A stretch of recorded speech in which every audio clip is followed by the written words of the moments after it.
Klokken den er midt om morgenen her i Delhi Lufthavn. Og jeg er på vej hen for at finde Magnus.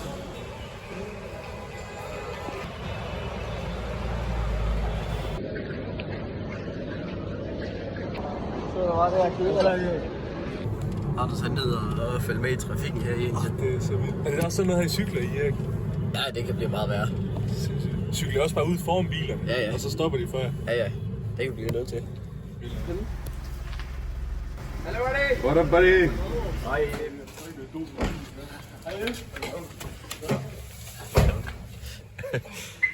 Så er vi en ekstra mand. Ja. Det bliver godt. Lige pludselig. Så var han der bare. Det er godt. Beginning of the end. Ja, lige pludselig var han der bare.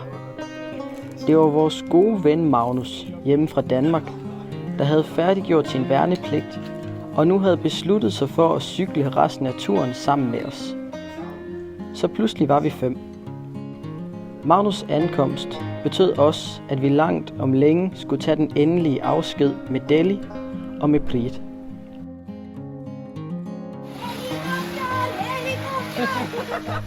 På det her tidspunkt havde vi besøgt Preet 4 gange i løbet af en måned.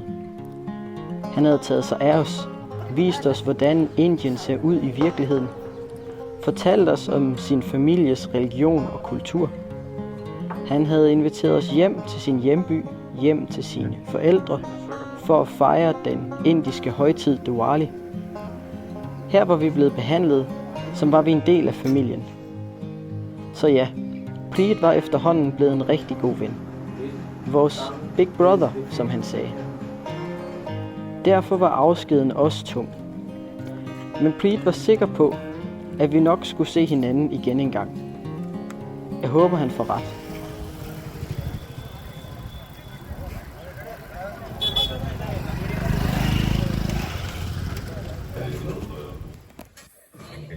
Jamen, hvad sker der herinde? Vi lærer at lave kopnuller, og jeg har lært ret meget. Okay. We can't keep it. Time for it's ready? Yes. Okay. Now it's time to eat. Hvordan smager de hjemmelavede kopnudler? De er rigtig gode. Nu ved jeg, at de er lavet perfekt. Jeg har hørt noget om, at de er spicy. Jeg er spændt på, hvad Magnus synes om dem. Jeg tror synes, det er det mest spicy mad, vi har fået, selvom det har været en måned inden. Og klokken den er 7 om morgenen. Det er sådan, man vågner. Ain't that right, Magnus? Aha. Det smager faktisk meget godt. Det var bare lidt væk. Det ved allerede godt, at den nepalesiske gæstfrihed. Ej, det er fandme nice.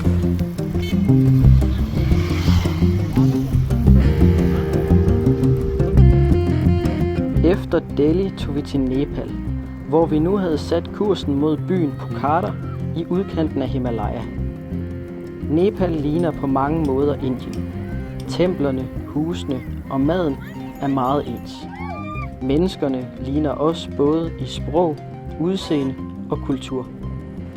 Vi blev taget godt imod i Nepal, ligesom vi var vant til det fra Indien. Der er noget helt specielt i den her del af verden. Noget magisk, noget helt fantastisk, noget der bare gør, at alle vinder det bedste. På tværs af religioner, landegrænser og på trods af stridigheder og fattigdom, er der en fælles enighed om, at gæster og fremmede altid skal behandles godt. Jeg tæller. Hvad laver vi lige nu? Vi sidder og venter. Vi skulle lige til at køre igennem Nationalpark, hvor der åbenbart er tiger. Ja. Så toghjulet, de må ikke... Hvad? Jeg har lige sagt, at cykler ikke må komme igennem. Vi har fået et lift med en lastbil igennem den farlige tigerpark. Glæder du dig, Magnus? Nej, det bliver voldfedt. Jeg håber virkelig på at se nogle spændende dyr. Har du højt på nogle tiger ind? Jeg ved ikke, hvorfor vi har fået et lift, der er bare aber.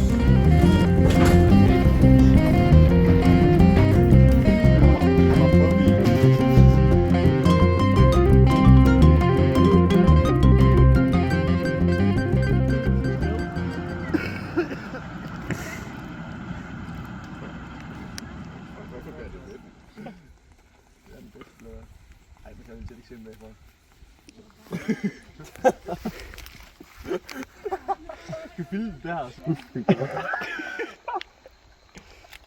Ej, hvor er det Fortnite.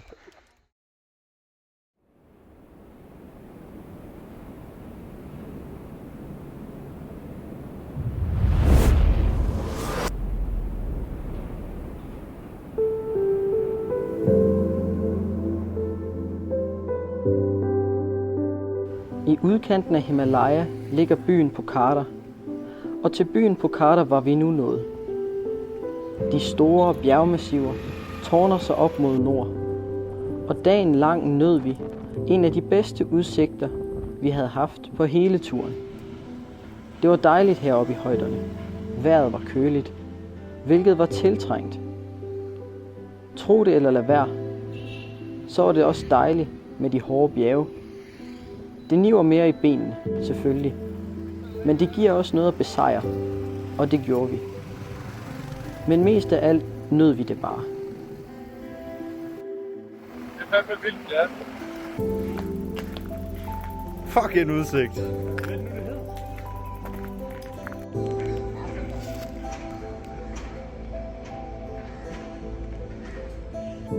Nu er vi hjemme hos nogle nepaleser, og vi hjælper lige med at lave dal. Og så har vi også lige ris i gryden, og en meget sød nepaleser. Så det er virkelig hyggeligt.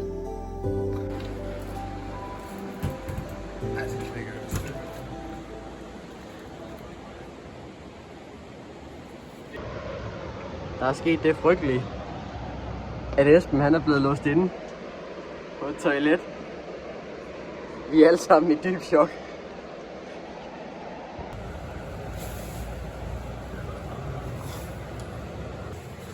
Det er for sjovt.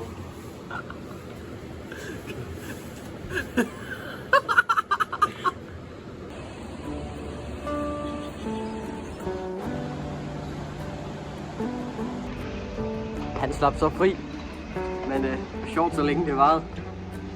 Efter Pokhara vendte vi tilbage til lavlandet. Planen var snart at krydse ind i Bangladesh for at fejre jul i hovedstaden Dhaka. Men Indien ville det anderledes, så vi i stedet måtte cykle en 400 km omvej og til med tage os til takke med juleferie i byen Patna i Indien. Nogle ting går bare ikke efter planen, især ikke i Sydasien. Men nu var vi altså nået tilbage til Indien.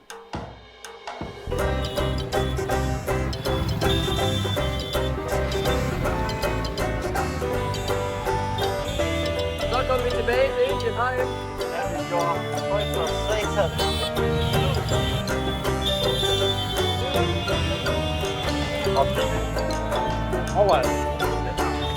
Der blev det godt nok meget hurtigt, meget Indien.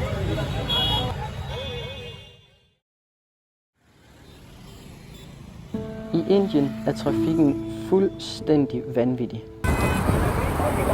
Det er som om de slet ikke har respekt for, hvor farligt det er.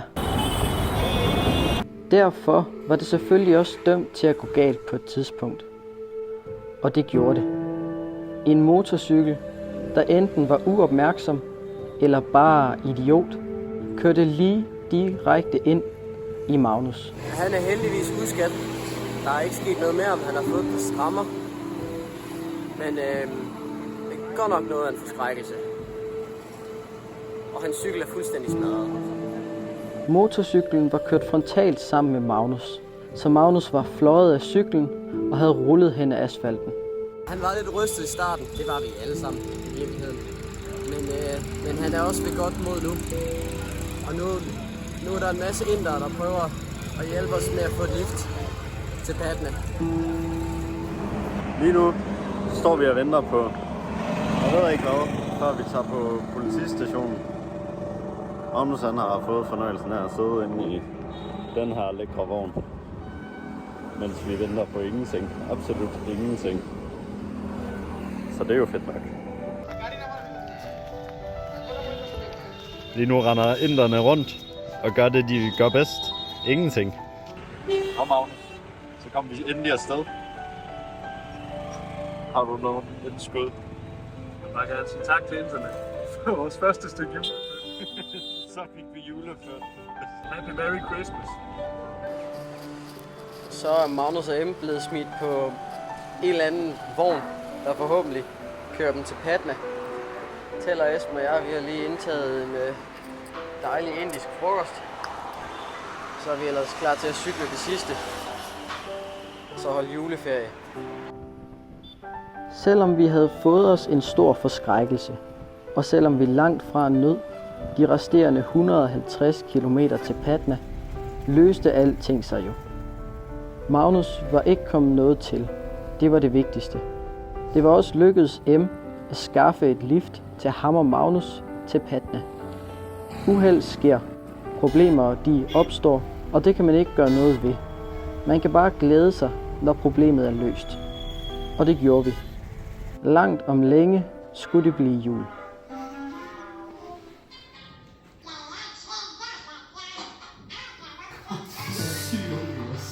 Der er gang i køkkenet. Der skal lave julemad. Den brune sovs. Den brune sovs er lidt ved. Det er fandme godt. Men her står vi og laver brassede kartofler. Kartofler stegt i en masse fedt. Herover laver vi brune kartofler. Kartofler stegt i fedt med sukker. Hvad så, Magnus? Hvad sker der?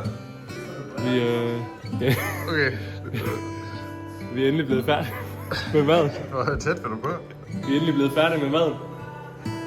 Og nu glæder vi os lidt bare til at spise. Så er julemaden færdig. Endelig resultat.